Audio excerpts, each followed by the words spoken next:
Hello everyone, and welcome to today's exploration of one of the most fascinating subjects in the world of pet science, the canine brain.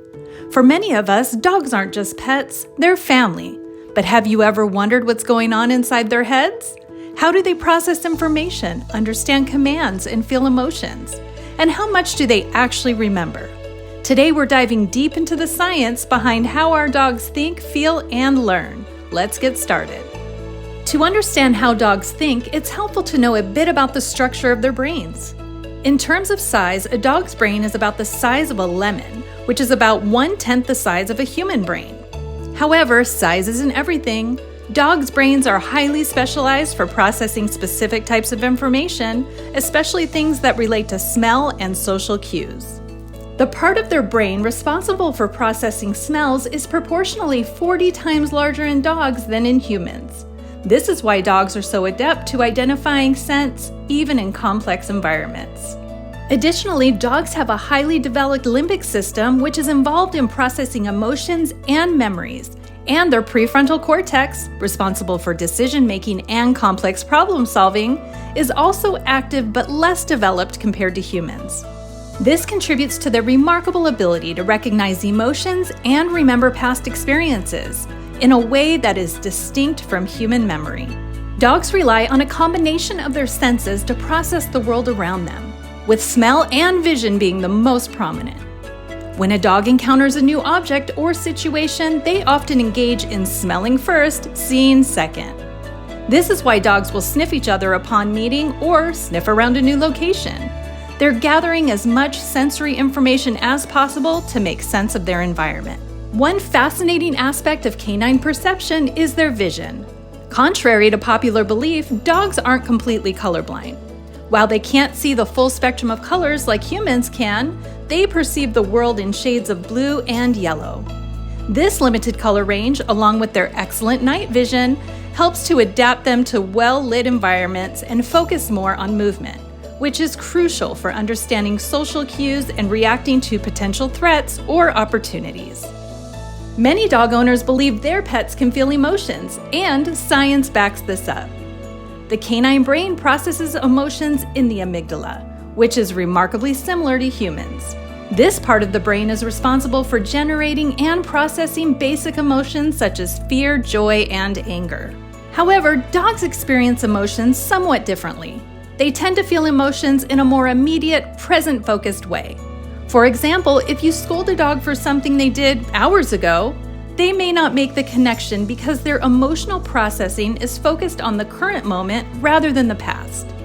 This focus on the present is also why dogs are so good at responding to real-time emotional cues from their owners. Recent studies also show that dogs can feel something akin to love and attachment. Oxytocin, sometimes called the love hormone, is released in both dogs and humans during moments of bonding, like petting or gazing into each other's eyes.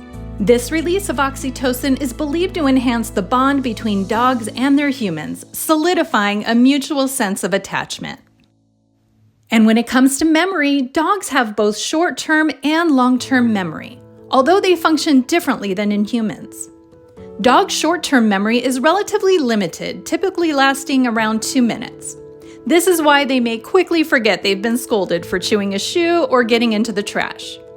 However, their long-term memory is much more impressive and is often tied to emotional experiences. One of the ways dogs learn and remember is through associative memory, where they link specific cues with particular outcomes. For example, if a dog gets a treat every time they sit on command, they'll start associating that action of sitting with a positive reward. This form of learning is also why dogs may become fearful of going to the vet. They remember that the environment often leads to discomfort. Research shows that dogs learn best through positive reinforcement rather than punishment. Reward-based training enhances trust and encourages them to learn more effectively. Punishment, on the other hand, can lead to fear and stress, inhibiting learning and damaging the bond between dog and owner. Social learning also plays a role in how dogs acquire skills. Studies have shown that dogs are capable of imitation, especially from other dogs or humans they've bonded with. This is why training classes or environments where dogs can observe each other can sometimes accelerate learning. In summary, dogs have remarkable cognitive abilities that allow them to understand and interact with humans in ways that are both instinctual and learned.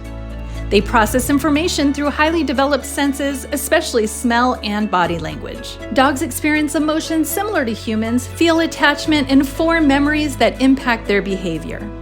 Their understanding of commands and language may not be as complex as ours, but their ability to associate words, gestures, and rewards is impressive. Learning through association, rewards, and observation, dogs continue to amaze researchers and owners alike with their intelligence and adaptability. By understanding how dogs think and feel, we can not only train them better, but also deepen our bond with these incredible companions.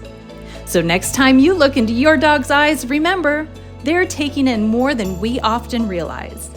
Thank you for joining me today on this exploration of the canine brain. I hope you found it as fascinating as I did.